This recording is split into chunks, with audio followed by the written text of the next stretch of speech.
Me enseñaron que la lealtad al uniforme estaba por encima de todo, que una orden era una orden, aunque oliera a locura, pero lo que voy a contar ni siquiera figura en los archivos clasificados de la OTAN. Es una operación que nunca existió, y si mi nombre aparece en este informe, probablemente ya estoy muerto o lo estaré pronto. Nos reunieron en Bruselas, en un cuarto sin ventanas, con un aire viciado que sabía a moho y cigarrillos viejos. Éramos 12 hombres, todos seleccionados de distintas unidades especiales de Europa y Estados Unidos. Nadie nos dijo qué íbamos a proteger, solo que el proyecto se llamaba Operación Génesis y que requería lealtad absoluta al mando. El coronel Varga, un húngaro seco como una hoja de otoño, abrió un maletín con el sello rojo Top Secret, CCE. Caballeros, dijo, con una voz que no admitía réplica, lo que resguardarán en adelante no es un arma, ni un político, ni un documento. Es el futuro de la humanidad. Nadie habló. La palabra futuro sonó más a amenaza que a promesa. Un convoy nos llevó hasta Alemania y desde allí un avión militar nos transportó a Turquía. Finalmente terminamos en Irak, en una zona desértica al norte de Bagdad, donde nos escoltaron a una base subterránea recién construida. El lugar no figuraba en ningún mapa. Para acceder había que atravesar un túnel con 3 controles biométricos y 4 puertas blindadas. El aire estaba frío, artificial, con un olor a cloro y electricidad quemada. En la sala central nos esperaba el doctor Hoffmann, un genetista alemán con la piel pálida y los ojos hundidos. Apenas nos miró cuando dijo, «Bienvenidos al útero de la humanidad». No entendimos la metáfora hasta más tarde. Nos mostraron un cilindro de contención, de vidrio blindado y acero, sumergido en un líquido viscoso color ámbar. Flotando en su interior, había una cadena de ADN completa, preservada en una cápsula microscópica. Lo recuperamos en una excavación en Mesopotamia, explicó Hoffmann, acariciando el vidrio como si fuera un ídolo. Según los textos antiguos, pertenecía al primer hombre, Adán, o al menos lo que inspiró ese mito. Algunos de los soldados rieron por lo bajo. Yo no. Había algo en ese cilindro que me helaba la sangre. No parecía ciencia, parecía culto. Nuestra tarea era sencilla: patrullar los pasillos, vigilar a los científicos y garantizar que nadie filtrara información. El lugar estaba plagado de cámaras, sensores y puertas con códigos que cambiaban cada 12 horas. Al principio, la misión parecía aburrida, solo guardias de pie, café frío y luces fluorescentes que zumbaban en lo alto. Pero pronto comenzaron los incidentes. El primer síntoma fue el sueño. Casi todos empezamos a tener pesadillas idénticas: un hombre alto, desnudo, caminando en un desierto de arena negra. No tenía rostro, solo una cavidad oscura donde debían estar los ojos. Se acercaba y susurraba algo que ninguno entendía, pero todos recordábamos la misma palabra al despertar: volver. El segundo síntoma fue eléctrico. Las luces parpadeaban a la misma hora cada noche. Exactamente a las 3:15, los generadores no registraban fallas. Sin embargo, las cámaras mostraban un destello en el cilindro de ADN, como si latiera. Un soldado británico, McCarthy, bromeó una vez: «Parece que esa cosa respira». Nadie rió. No estábamos autorizados a entrar al laboratorio principal, pero yo lo hice. Una noche, siguiendo un presentimiento, forcé la cerradura electrónica mientras mis compañeros dormían. Dentro encontré bandejas con fetos en distintos estados de gestación, flotando en líquidos transparentes. Algunos parecían humanos, otros no tanto. Extremidades de más, ojos desplazados, piel traslúcida. Un documento sobre la mesa lo explicaba sin adornos. Prototipo 7C, compatible al 43%, fusión incompleta, conciencia compartida. Me alejé con el estómago revuelto. Conciencia compartida. ¿Qué demonios significaba eso? Al día siguiente, el coronel Varga nos reunió. Las filtraciones no serán toleradas. Lo que sucede aquí es vital para el futuro. Entiendan algo, soldados. Ustedes no custodian un proyecto, custodian el nacimiento de un nuevo Dios. La palabra resonó como un eco metálico en la sala. Nadie contestó. Algunos tragaron saliva. Yo solo sentí que una losa invisible nos caía encima. Esa misma noche ocurrió lo que cambió todo. McCarthy, el británico que había hecho bromas, empezó a gritar en su litera. Cuando lo sujetamos, tenía los ojos en blanco y murmuraba una letanía en un idioma imposible. De pronto, todas las cerraduras electrónicas del búnker se abrieron al mismo tiempo. Las sirenas rugieron. Los científicos corrieron como ratas entre pasillos, y nosotros apuntamos nuestras armas hacia todas partes, sin saber qué esperar. En el laboratorio central, el cilindro de ADN vibraba. Un zumbido profundo llenaba el aire, como si miles de voces se mezclaran en una sola garganta invisible. Y entonces, las incubadoras de los fetos comenzaron a romperse una por una. Las incubadoras estallaban como globos de cristal bajo presión. El líquido se desbordaba por el suelo, mezclándose en charcos viscosos que olían a hierro oxidado y carne húmeda. Apuntamos con las linternas, esperando encontrar cuerpos inertes. Pero no, aquello se movía. Los seres que emergieron no eran humanos. Al principio parecían recién nacidos, piel blanquecina, cuerpos frágiles, cabezas grandes, pero sus movimientos eran demasiado rápidos, demasiado coordinados. Uno de ellos abrió la boca y en vez de un llanto infantil escuchamos un coro, como si docenas de voces hablaran al mismo tiempo dentro de nuestras cabezas. Volver, unir, reclamar. El soldado Ramírez abrió fuego con su M4. Las balas atravesaron a la criatura, pero los demás no huyeron. Se acercaron como una manada, avanzando entre los casquillos que caían al suelo. El coronel Varga gritó: «Fuego a discreción». El laboratorio se llenó de explosiones, gritos y sangre pegajosa.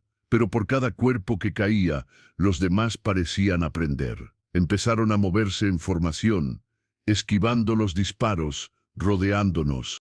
Entonces lo entendimos. No eran individuos. Eran un solo pensamiento repartido en muchos cuerpos. Cada vez que abatíamos a uno, los otros levantaban la cabeza al mismo tiempo, como si compartieran la visión. El doctor Hoffman apareció en medio del caos, con una bata empapada en líquido ambarino. «No los maten», suplicó. «Son la clave, el puente, son fragmentos de Adán». Ramírez lo empujó contra una mesa. Nadie escuchaba razones, pero en lo profundo, esas palabras dejaron un eco que ninguno quiso reconocer. Fragmentos. ¿Qué pasaría cuando todos se unieran? Las luces se apagaron de golpe. Solo quedó el parpadeo rojo de las alarmas. En esa oscuridad sofocante, empezamos a escuchar los susurros, no en el aire, sino dentro de la cabeza.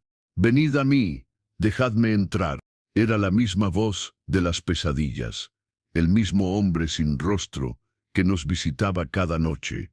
Ahora ya no estaba en sueños, estaba aquí, en el búnker, reclamando su lugar. Nos retiramos hacia el pasillo principal, disparando a todo lo que se movía. Los pasillos metálicos amplificaban los gritos y el sonido de los casquillos al chocar con el suelo. De pronto, las puertas automáticas comenzaron a cerrarse solas, atrapando a 2 de nuestros hombres dentro del laboratorio. Los escuchamos gritar mientras algo los arrastraba al interior. Luego, silencio. El coronel Varga golpeó el panel de control. «Nos están bloqueando las salidas». Pero el sistema estaba completamente intervenido. El ADN, o lo que fuera que contenía, controlaba la instalación. En las pantallas de seguridad apareció una frase escrita en múltiples idiomas, como si alguien hubiera tomado control total del sistema. El barro regresa al barro, la carne a la carne. Adán reclama su forma. El doctor Hoffman cayó de rodillas, llorando como un fanático frente a su Dios. Ya es tarde, susurró. Él ha despertado. Varga nos ordenó reagruparnos en el hangar de vehículos. Era nuestra única oportunidad de evacuar. Pero cuando giramos la esquina, vimos sombras moviéndose en los muros, arrastrándose como insectos gigantescos. Las criaturas habían crecido, ya no eran fetos deformes, ahora sus cuerpos parecían alargarse con cada paso, imitando la forma humana, pero sin terminar de serlo. Uno de ellos habló con varias voces a la vez. Vosotros no sois guardianes, sois barro que estorba. Retrocedimos disparando sin descanso. Cada ráfaga iluminaba las paredes metálicas, y en esos destellos fugaces veíamos las figuras alargadas avanzar sin miedo. Las balas hacían agujeros en sus cuerpos, pero no caían como enemigos normales. Sus formas parecían repararse, como si un tejido invisible los cosiera desde adentro. «Esto no tiene sentido», gritó Ramírez mientras recargaba. «No son hombres, soldado, son un experimento», respondí con la voz quebrada. El eco metálico del hangar multiplicaba los sonidos, disparos, pasos, respiraciones agitadas. Pero había otro ruido, uno grave, como un latido profundo que provenía de toda la base. El doctor Hoffman, todavía con la bata empapada, se aferraba a nosotros con una mezcla de miedo y devoción. No entienden, lo que custodian no es un arma, ni un monstruo, es la primera matriz genética, la semilla de lo que fuimos y lo que volveremos a ser. El coronel Varga lo empujó contra la pared. «Cállese, nos sacará de aquí». Pero Hoffman solo murmuraba entre dientes, como si estuviera rezando. Y entonces lo comprendí. No quería escapar. Quería quedarse para presenciar el renacimiento de lo que él llamaba Adán.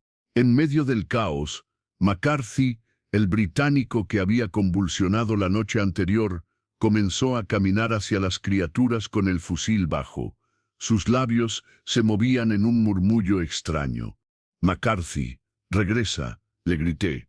Él se giró un segundo y vi sus ojos completamente negros, como pozos sin fondo. «Él ya está aquí», susurró. Antes de que pudiéramos reaccionar, entregó su arma a una de las criaturas. Y lo imposible ocurrió. La criatura tomó el fusil y supo usarlo. Aprendía en segundos. El coronel disparó sin dudar, atravesando a McCarthy. Pero en ese instante, todos escuchamos el mismo grito dentro de nuestras cabezas, como un coro desgarrador que nos hizo sangrar por la nariz. Corrimos al hangar, donde varios vehículos blindados estaban estacionados. Encendimos uno de los transportes, pero los sistemas no respondían. El tablero se encendía y apagaba, como si algo invisible lo manipulara. «Es el ADN», grité. «Está en la red. Controla todo el sistema». Ramírez golpeó los controles hasta romperlos. Varga maldecía en húngaro. Todo era inútil.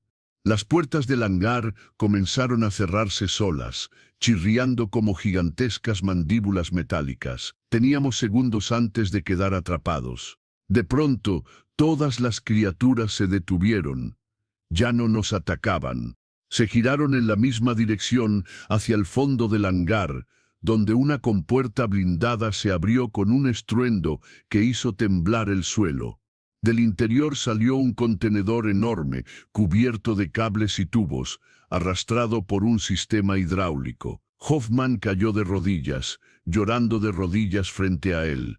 El vientre, el útero perfecto. El contenedor comenzó a abrirse lentamente, mostrando en su interior una figura suspendida en un líquido dorado. Al principio pensé que era un hombre, pero no. Sus proporciones eran demasiado exactas, demasiado simétricas, como si lo hubiera diseñado una mente que no conocía el error. Sus ojos estaban cerrados, pero todos lo sentimos, sabía que lo observábamos. El hangar entero vibró, y en nuestras cabezas se escuchó la misma palabra que en los sueños: volver. El líquido dorado del contenedor burbujeaba, como si hirviera desde dentro. La figura suspendida abrió los ojos lentamente. No eran ojos humanos, eran dos esferas brillantes, como vidrio líquido, sin pupilas, sin blanco, solo un reflejo imposible de sostener. Los susurros en nuestra cabeza se transformaron en un estruendo. Ya no eran voces dispersas, era una sola voz, grave, que resonaba en nuestros huesos. El barro no me contiene. Ramírez cayó de rodillas, llevándose las manos a los oídos, aunque el sonido no provenía del aire. El coronel Varga intentó disparar contra el contenedor, pero el arma se bloqueó, como si estuviera soldada en sus manos. Yo mismo no podía moverme. Cada músculo estaba rígido, prisionero de una fuerza invisible. El doctor Hoffman se adelantó, con los ojos brillantes de fanatismo. «Es Adán», gritó. «El diseño original, la perfección antes de la caída». La criatura lo observó con indiferencia. Luego, un movimiento casi imperceptible hizo que Hoffman se elevara en el aire, como sostenido por hilos invisibles. Su cuerpo se arqueó en posiciones imposibles. «No sois mis hijos, sois mi prisión». Con un chasquido, los huesos de Hoffman se quebraron todos al mismo tiempo. Cayó al suelo como un muñeco de trapo. Las criaturas deformes, los fragmentos, se acercaron al contenedor, colocándose alrededor como guardianes devotos. Cada uno inclinó la cabeza al unísono, esperando una orden. Y entonces entendimos lo que estaba pasando. Aquellas deformidades no eran fallas, eran piezas faltantes, intentos de un rompecabezas genético que ahora se completaba frente a nosotros. El ser dentro del contenedor no era un experimento más, era el resultado final. El coronel logró zafarse de la parálisis y gritó: «¡Fuego, fuego ahora!». Disparamos contra el contenedor. El cristal blindado se astilló, pero no llegó a romperse. En su lugar, una onda expansiva invisible nos lanzó contra las paredes metálicas. El impacto me dejó sin aire. Escuché cómo Ramírez se fracturaba el brazo al chocar contra una columna.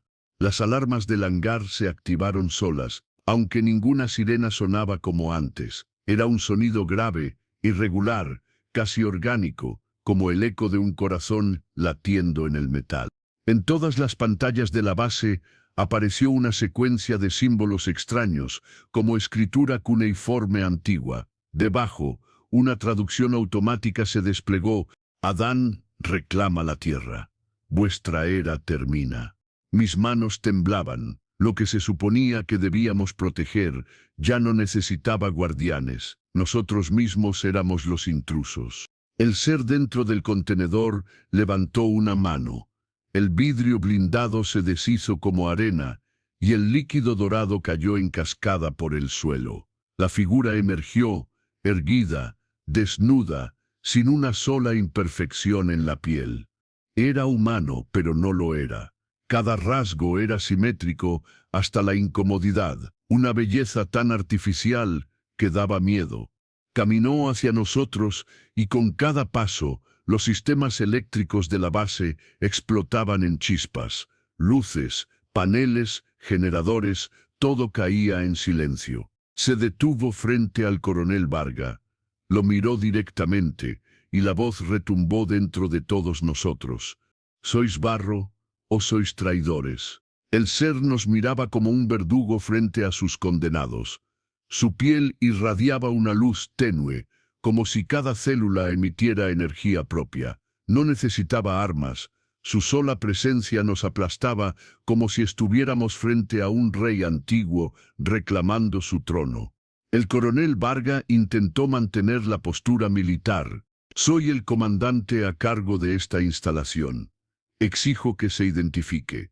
La criatura ladeó la cabeza como un niño curioso. Luego, con esa voz que resonaba dentro de nuestros cráneos, respondió: «No tengo nombre. El vuestro me fue robado. Yo era el primero. Yo soy el origen». Ramírez murmuró un «Dios mío» entre dientes. La criatura lo miró de inmediato.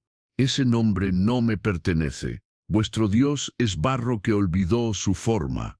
Sin previo aviso, alzó una mano y Ramírez comenzó a levitar. Sus botas golpeaban el aire mientras gritaba desesperado: Ayúdenme, por favor. No había nada que pudiéramos hacer. El cuerpo de Ramírez se tensó como si lo atravesara una corriente eléctrica. Y entonces se quedó en silencio. Sus ojos se volvieron blancos, y cuando cayó al suelo, no era Ramírez quien nos miraba. Ahora él es mío. El soldado se incorporó lentamente, tomó su fusil y se colocó al lado del ser, obediente, dócil, como un perro amaestrado. Uno de los reclutas comenzó a llorar, con las manos temblando en el gatillo. Esto no es posible. Esto no es posible. Pero sí lo era. Lo que teníamos frente a nosotros no era un enemigo común, no era un terrorista ni un experimento fallido. Era algo que podía reclamar nuestras mentes, borrarnos y reescribirnos como si nunca hubiéramos existido. El coronel, con la voz quebrada pero firme, nos gritó: «Mantengan la formación. Aún somos soldados». Pero en sus ojos vi el miedo. Ese hombre, que había sobrevivido a 1000 combates, comprendía que el uniforme no nos iba a salvar. La criatura levantó ambas manos, y en el aire apareció un patrón luminoso, como un mandala hecho de símbolos mesopotámicos. Se proyectaba en las paredes, en el suelo, en nuestras retinas. Lo reconocí, era el mismo diseño que había visto en mis pesadillas, el mismo círculo, donde el hombre sin rostro susurraba volver. El ser habló otra vez, y esta vez lo entendimos todos en el idioma más íntimo posible. «Yo no necesito cuerpos, necesito vuestra obediencia. Un dios no se crea, se recuerda». Varga gritó: «Retrocedan, busquen otra salida». Pero Ramírez, ahora bajo su control, bloqueó el pasillo con una ráfaga de disparos. Las balas rebotaban contra el metal y nos obligaron a cubrirnos. Mientras nos protegíamos tras los restos de una grúa, escuché cómo la voz en mi cabeza cambiaba de tono. Ya no era un rugido colectivo, era un susurro individual, íntimo, dirigido solo a mí. «Tú, soldado, tú puedes ser más que barro. Ríndete, y serás eterno». Sentí un calor en la nuca, como si algo intentara deslizarse dentro de mí. Me mordí la lengua hasta sangrar para mantenerme consciente. Uno de los reclutas no resistió. Bajó el arma y caminó hacia la figura con lágrimas en los ojos. Yo no quiero morir». El ser lo abrazó como un padre a su hijo. Pero en el instante siguiente, el cuerpo del soldado se derritió entre sus brazos, convertido en un amasijo de carne que se reabsorbió en la piel perfecta de la criatura. Nos quedamos paralizados. Él nos estaba mostrando lo que significaba volver al barro. Y entonces la voz retumbó de nuevo, más fuerte que nunca. «La carne me pertenece. Ahora me falta vuestra voluntad». El coronel Varga gritó lo único que aún podía darnos un atisbo de cordura. «Por los túneles de mantenimiento ya». Corrimos sin mirar atrás. El eco de nuestras botas retumbaba en los pasillos como si la propia base nos estuviera delatando. Las luces de emergencia parpadeaban, y en cada destello veíamos sombras que no deberían estar allí, alargadas, retorcidas, como si las paredes mismas respiraran. Ramírez, poseído, no nos persiguió, no lo necesitaba. Bastaba con sentir la presión de esa voz que nos seguía en la cabeza, repitiendo una y otra vez: «No escapáis, estáis regresando». Abrimos una compuerta de acero oxidado que llevaba a un corredor estrecho, húmedo, con tuberías goteando agua helada. El olor era insoportable, una mezcla de moho, óxido y carne podrida. Avanzamos en silencio, hasta que uno de los reclutas, Miller, tropezó con algo en el suelo. Cuando alumbramos con las linternas, vimos que no eran escombros, era un cadáver con uniforme de otro destacamento. El rostro estaba contraído, como si hubiera muerto en un grito eterno. Había docenas más, soldados que nunca nos dijeron que habían estado aquí. La operación Génesis no había empezado con nosotros, ya había costado vidas antes. Mientras seguíamos arrastrándonos, las radios que llevábamos en los chalecos comenzaron a emitir un zumbido. No eran voces humanas, era el mismo lenguaje gutural que habíamos escuchado en las incubadoras, solo que ahora estaba modulando en nuestro propio canal de comunicación. «Esto no es posible», murmuró un sargento, golpeando la radio. «El sistema está cerrado». De pronto, entre el ruido, se coló una frase en inglés, clara, fría. «Todos sois barro, el barro regresa». Apagué mi radio de inmediato. El resto hizo lo mismo, pero el eco de esas palabras ya se había grabado en nuestra mente. El túnel se sacudió con un estruendo metálico. Algo golpeaba las paredes desde atrás, avanzando hacia nosotros. Las tuberías reventaban, arrojando chorros de vapor y agua hirviendo. Corrimos. Miller cayó al suelo gritando, con la pierna atrapada bajo un tubo desprendido. Intentamos ayudarlo, pero en ese instante una sombra gigantesca lo cubrió. Lo último que vimos fue cómo su cuerpo se elevaba en el aire, retorciéndose como si lo estrangularan manos invisibles. Después, el pasillo se tiñó con un resplandor dorado, y Miller desapareció absorbido en esa luz. Llegamos a una intersección. Un pasillo conducía a las salas de generadores, otro hacia los viejos ascensores de carga. «Si llegamos a los generadores, podemos volar la instalación», dijo el coronel. «¿Y si no lo logramos?», respondí. «Ese, lo que sea que es, no necesita energía. Necesita cuerpos». El silencio fue cortado por un susurro en nuestra mente, como si hubiera escuchado nuestra discusión. «Vuestra carne me basta. Vuestro miedo me alimenta». Al girar hacia los ascensores, encontramos una sala cerrada con un símbolo pintado en rojo en la puerta, un círculo con 3 líneas, idéntico al que había aparecido en nuestras pesadillas. El coronel dudó, pero empujó la puerta. Dentro había un cuarto repleto de carpetas, cintas de video y archivos sellados con sellos de la CIA y del Vaticano. Tomé uno al azar. La portada rezaba: Proyecto Génesis, Intento 4. Clasificación: prohibido por el concilio. El corazón me golpeaba el pecho. Esto no era solo militar, era algo mucho más antiguo y mucho más prohibido. De pronto, las carpetas comenzaron a arder solas, como si alguien las hubiera rociado con fuego invisible. El humo llenó la sala, y entre las llamas apareció una silueta humana perfecta, simétrica, él. La voz retumbó tan fuerte que las paredes temblaron. «Creíais que podíais esconderme de la historia». Las carpetas ardían sin consumirse del todo, como si las páginas estuvieran hechas de algo que se negaba a desaparecer. El humo formaba figuras en el aire, rostros humanos que gritaban en silencio, símbolos que se retorcían como serpientes. El coronel Varga nos ordenó retirarnos, pero yo no pude. Tomé una cinta antes de que las llamas la devoraran. En la etiqueta apenas se alcanzaba a leer: Génesis, Coordinación, Santa Sede, Langley.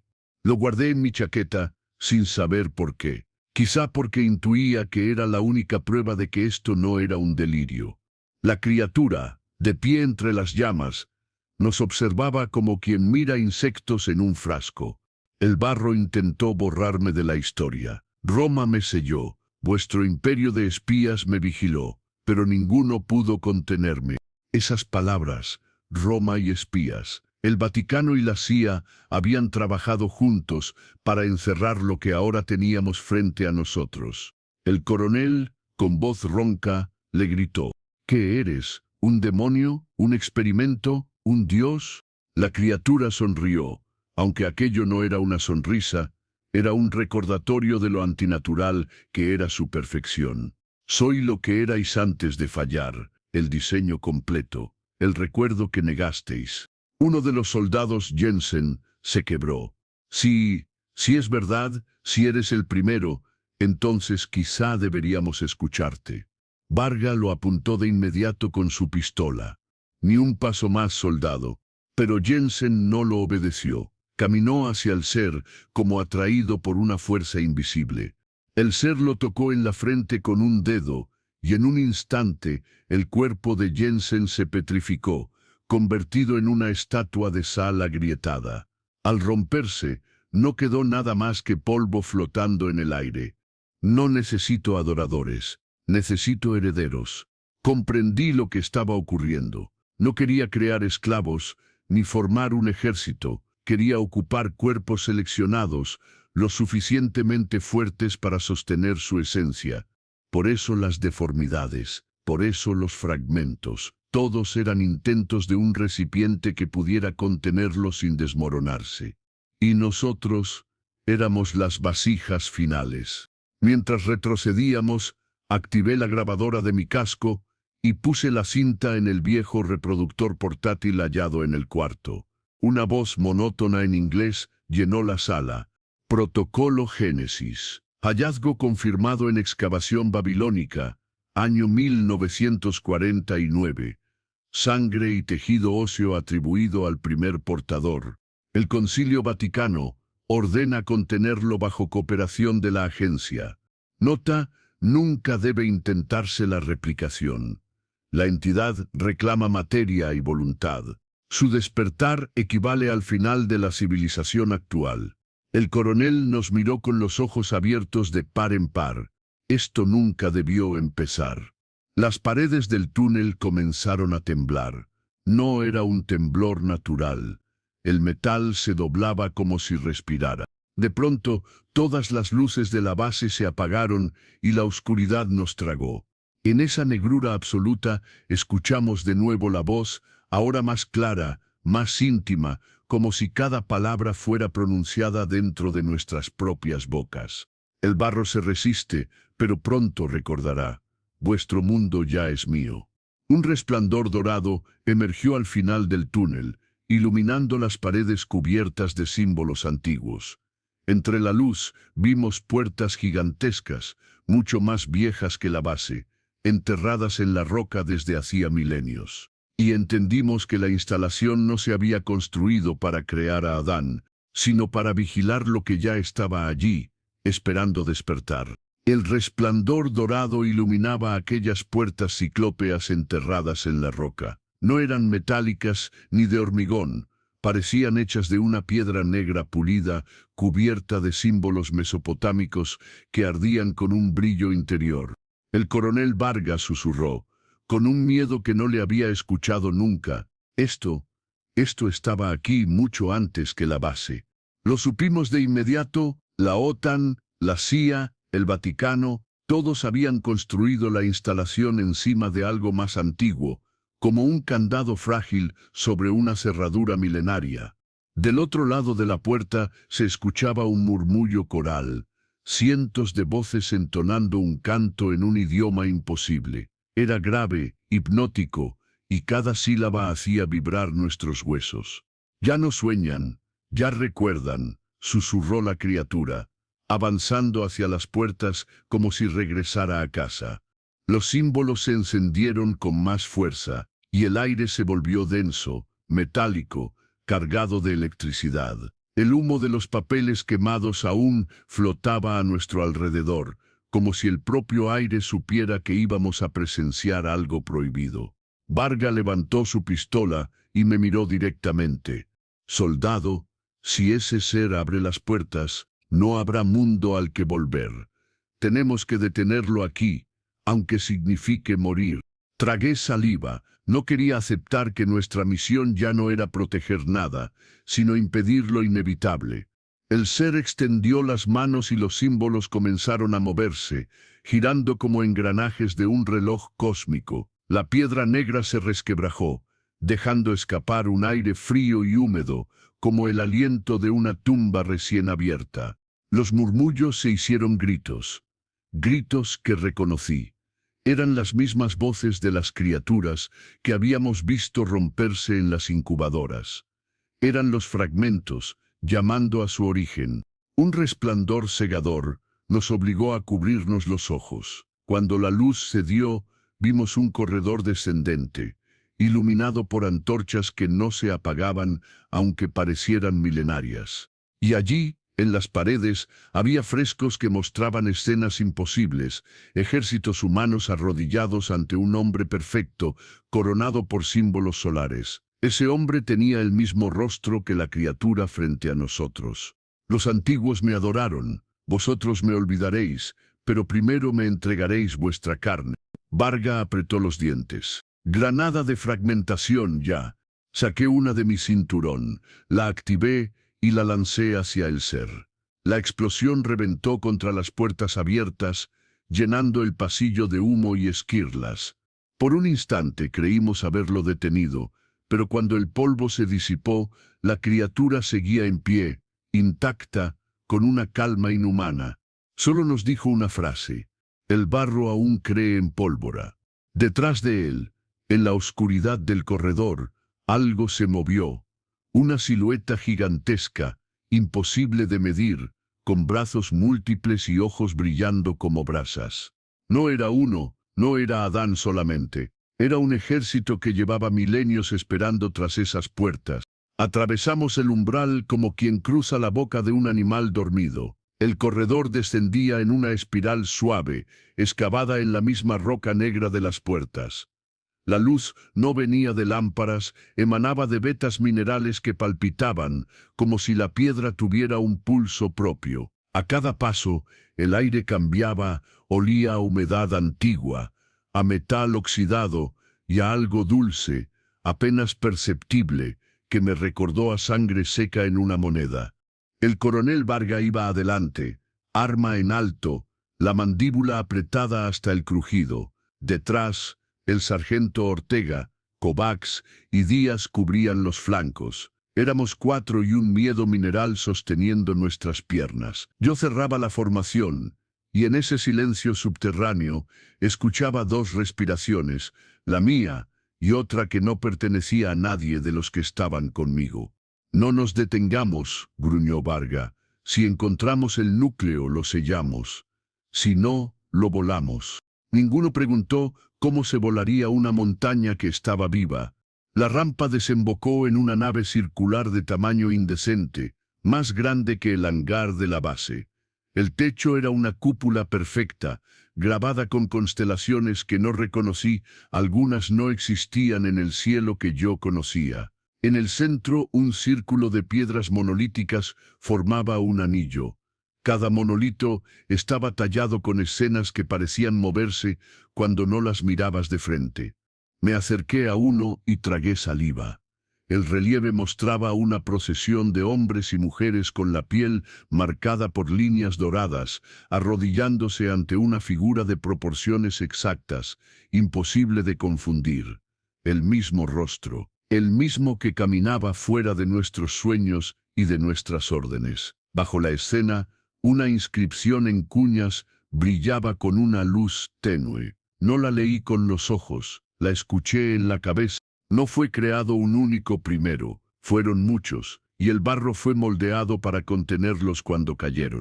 ¿Qué demonios es eso?, susurró Ortega, tocando la piedra como si temiera quemarse. Historia, respondí, sorprendido por mi propia voz.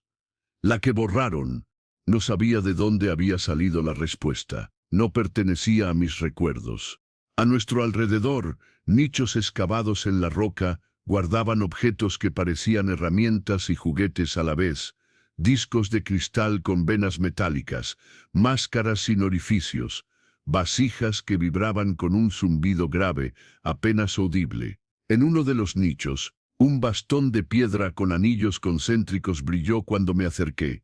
Sentí un cosquilleo en los dedos, como estática. No toques nada, advirtió Varga. Si reacciona, es porque te está reconociendo. Esa palabra, reconocer, me golpeó más de lo que debería. En la pared opuesta a la cúpula, un fresco monumental contaba una secuencia en 4 paneles. En el primero, criaturas perfectas caminaban entre humanos pálidos, señalando el cielo y el mar. En el segundo, guerras sin armas, una rendición voluntaria. En el tercero, Cuerpos humanos abiertos como ánforas vaciadas para ser llenadas, en el cuarto sacerdotes con túnicas oscuras y sellos solares cerrando puertas con símbolos. Los sacerdotes llevaban signos que reconocí de las carpetas, marcas del concilio. El Vaticano sabía, dijo Varga, no como una acusación, sino como un reconocimiento cansado, y la agencia también. Nosotros solo somos la última guardia.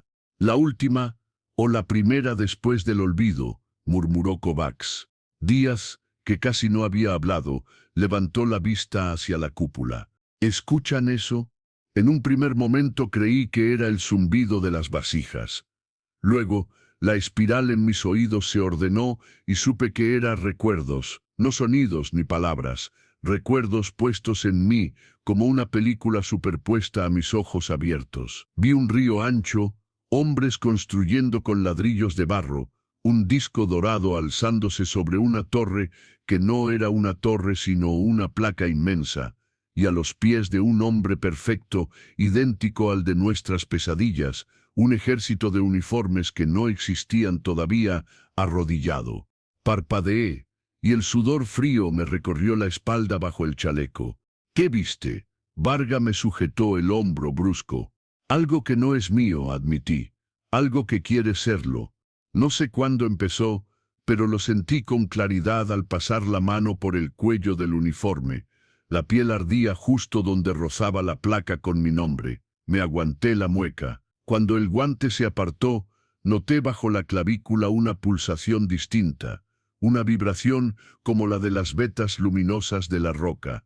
¿Estás bien?, preguntó Ortega. Sí. Mentí, solo el aire. No era el aire, era el santuario respirando conmigo, o yo con él. Atravesamos la nave hacia un pasillo más estrecho, flanqueado por estelas con letras que no eran letras y que sin embargo entendíamos si no las buscábamos. El pasillo desembocó en una sala hexagonal. Allí estaban los contenedores, 6 sarcófagos lisos, de la misma piedra negra, con pequeñas ventanas ovaladas de un cristal oscuro. Nos repartimos entre 3 y 3. Varga y yo nos asomamos al de la derecha. Lo que vi detrás del cristal me provocó náuseas. No era un cuerpo, era una idea de cuerpo, suspendida, en fase de dibujo. Una anatomía casi terminada que se negaba a cuajar. Cuando acerqué la linterna, la superficie tembló como agua, intentando tomar una forma que no conocía o que estaba empezando a recordar. 6, contó Díaz, voceando, como si al hablar más fuerte pudiera afirmar que seguía siendo humano. 6 contenedores. ¿Cuántos primeros pretendían despertar? La respuesta vino sin que yo la tuviera. No se despierta a los primeros, se les devuelve su recipiente. Me mordí la lengua para no decirlo en voz alta. ¿Escuchaste algo? Varga me escudriñó. ¿Te quedó esa mirada, la misma que McCarthy tuvo antes de... Estoy bien, repetí, más rápido de lo que quería. Sigamos. No lo vimos, pero lo sentimos. La temperatura bajó 2 grados. El zumbido de las vasijas en los nichos cambió de tono, afinándose, como si alguien hubiera dado la nota exacta para que todo el santuario resonara. Y entonces llegó la voz que no venía de la garganta de nadie, y sin embargo, ocupó un volumen real en el aire. No os traje para que cavarais. Os traje porque sois los únicos que todavía recordáis obedecer. Miré a mi derecha. A 3 pasos, entre 2 sarcófagos, Adán estaba allí, perfecto, limpio, sin polvo ni humedad en la piel. No había entrado por ninguna puerta, no le hacían falta. Ortega le apuntó sin dudar. Un movimiento y disparo. No va a servir, dijo Díaz, con la resignación de quien ha visto el mismo final en demasiados idiomas. El ser nos contempló con absentismo, no desprecio, no soberbia, algo peor, cálculo. Custodiasteis mi cuna de barro, ahora custodiaréis mi herencia. Varga, siempre militar hasta el final, se plantó frente a él. No somos vasijas, no somos herederos, somos una barricada, y todavía podemos hundirte aquí. El ser se aproximó un paso, y todos retrocedimos 2. Hubo un instante en el que creí que iba a tocar el arma del coronel, pero en lugar de eso me miró a mí. No al grupo, a mí. Tú ya escuchaste. Tú has soñado con mis manos. Las piernas se me volvieron agua. La sala se encogió como un diafragma. No era miedo, era reconocimiento, como cuando un detalle insignificante te revela el rostro de un viejo amigo en un desconocido, y no lo era. Varga interpuso el cuerpo. Te doy un nombre, si eso te ayuda a entender las reglas, escupió. Objetivo. Y el objetivo se neutraliza. El ser inclinó la cabeza, curioso. Nombrar es creer que controlas, pero solo recuerdas. Tú también, soldado, y no necesitó señalarme. Su voz dentro de mí bastó. Mi firma ya está en tu barro. El ardor bajo la clavícula se convirtió en dolor. Un dolor sin superficie, profundo, como si una herramienta minúscula me estuviera tallando desde dentro. Temblé y apreté los dientes. Ortega me sujetó el codo. Oye, ¿qué pasa? Te estás poniendo pálido. Nada, logré decir. Estoy. Me interrumpió un sonido seco, el golpe de un anillo de piedra al encajar.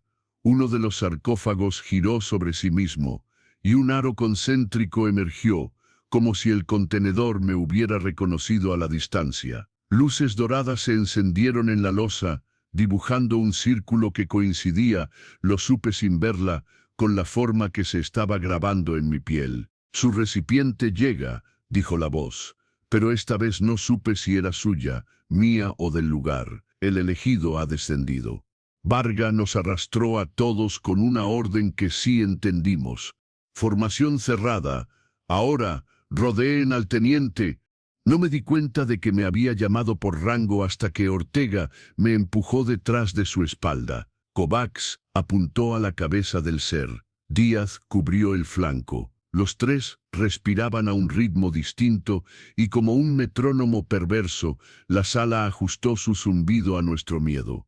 No van a disparar, dijo Adán divertido. Él no lo permitiría. ¿Él quién? Gritó Díaz. Él mismo. Y me miró como si yo supiera de qué hablaba.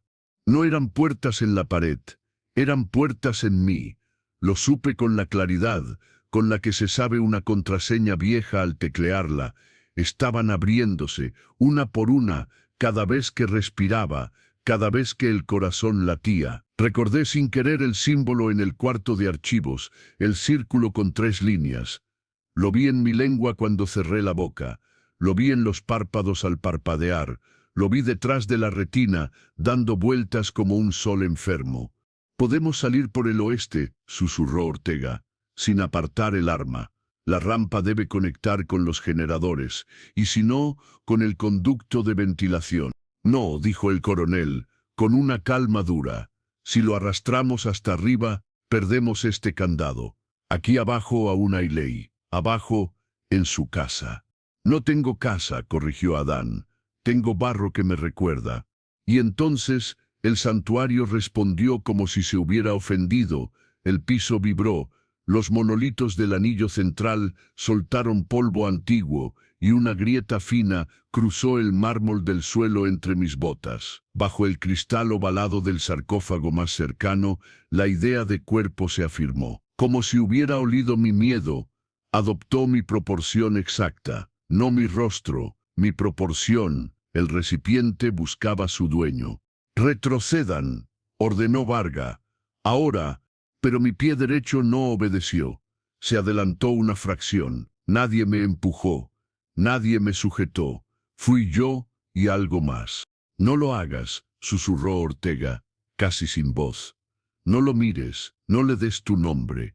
Ya era tarde. La placa con mi nombre se aflojó sola y cayó al suelo con un tintineo suave, ridículo, impropio del ruido del mundo que se estaba doblando a nuestro alrededor. La recogí por reflejo. La palma me ardió. Cuando la solté, la chapa tenía una huella oscura que no era suciedad ni quemadura, era un símbolo. El mismo círculo con 3 líneas. «Ábrelo», dijo la voz. «No suya, mía».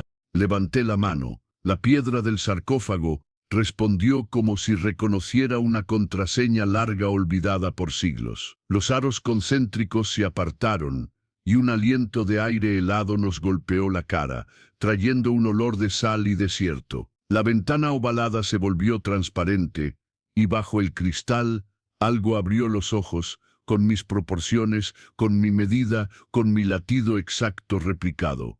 Ortega maldijo.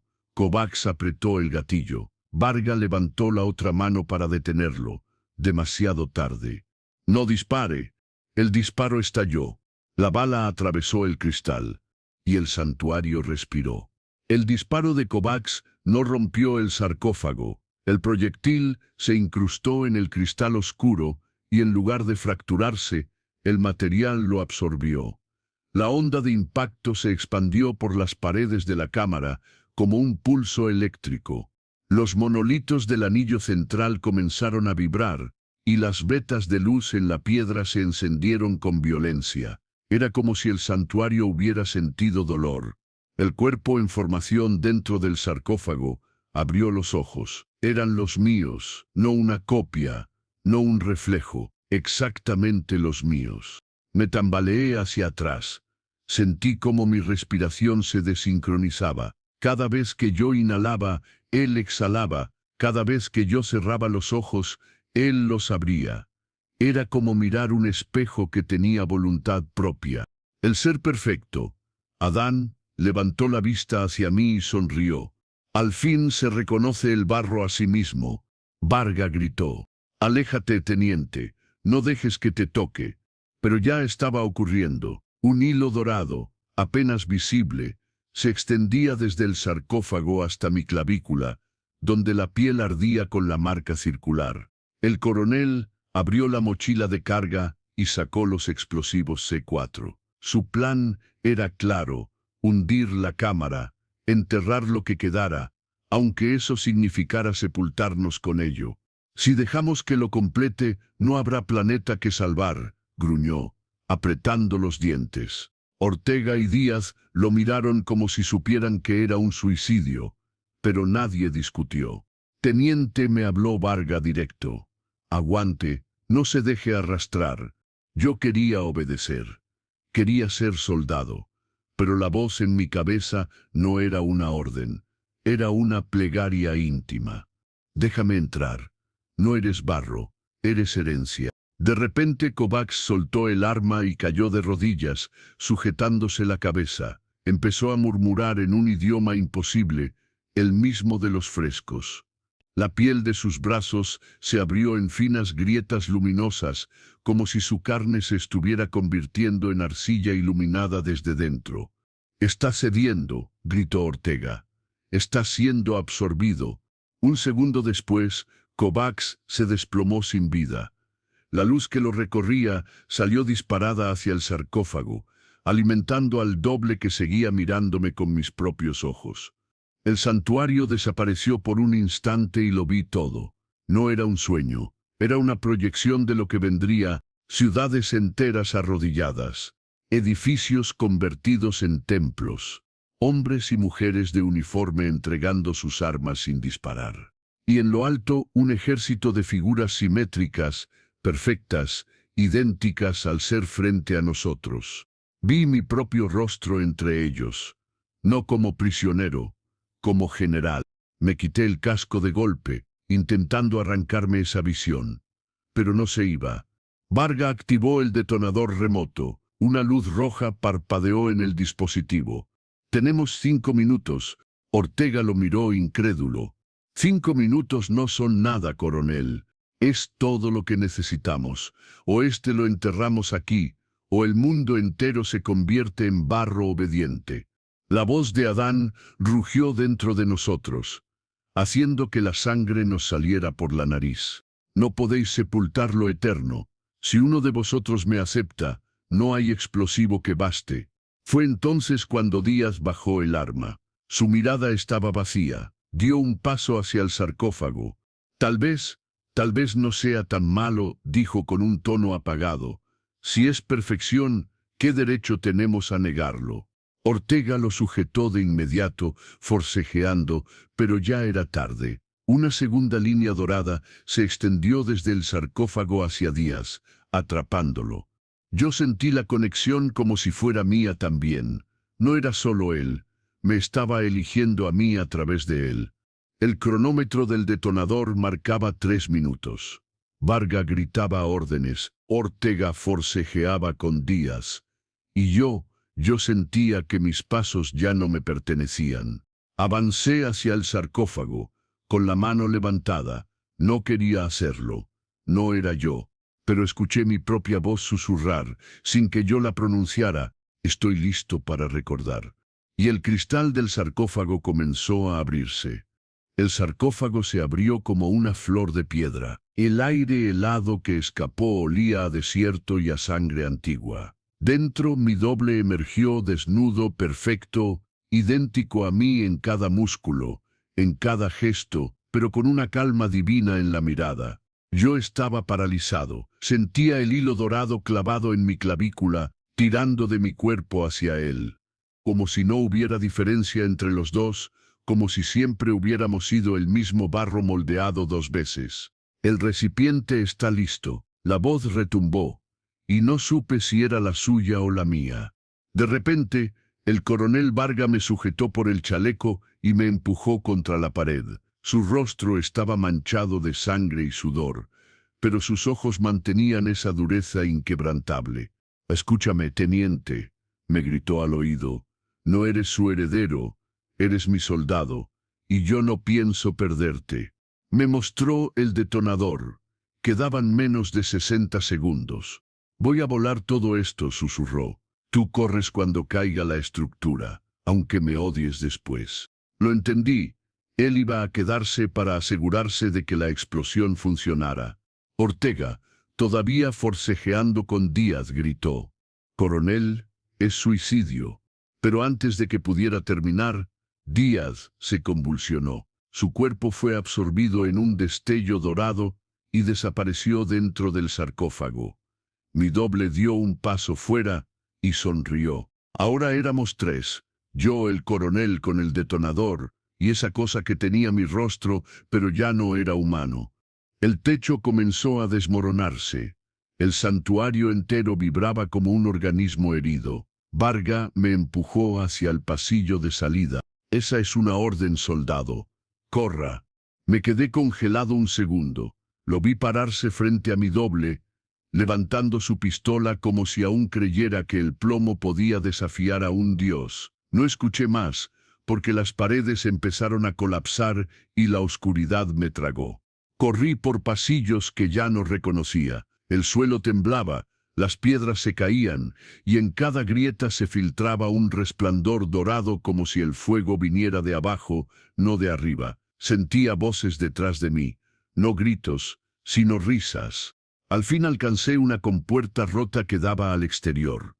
El aire de la noche me golpeó como un puñal helado. Detrás, la montaña retumbaba, hundiéndose en sí misma. El cielo estaba despejado, pero por un instante, juro que vi una constelación nueva, un dibujo que no existía antes, alineado justo encima del desierto. No recuerdo cómo llegué a Bruselas, ni quién me recogió en el desierto. Solo recuerdo abrir los ojos en un hospital militar, rodeado de oficiales que no me hacían preguntas, solo anotaban. Me entregaron este archivo para que lo escribiera, y me dijeron: «Cuéntelo todo». Lo hice, pero sé que no se archivará. Sé que este informe será enterrado como todos los demás. A veces me miro en el espejo y siento que algo no encaja, que los reflejos llegan una fracción de segundo tarde. A veces sueño con una voz que me dice que no escapé, que nunca escapé. Y anoche, al quitarme la camiseta, vi que la marca en mi clavícula ya no era un círculo. Ahora son 3 líneas que crecen, oscuras, cada día más nítidas. No sé cuánto tiempo me queda siendo yo. Si este documento llega a alguien, no me busquen. No soy el soldado que creen. Yo soy barro, recordando.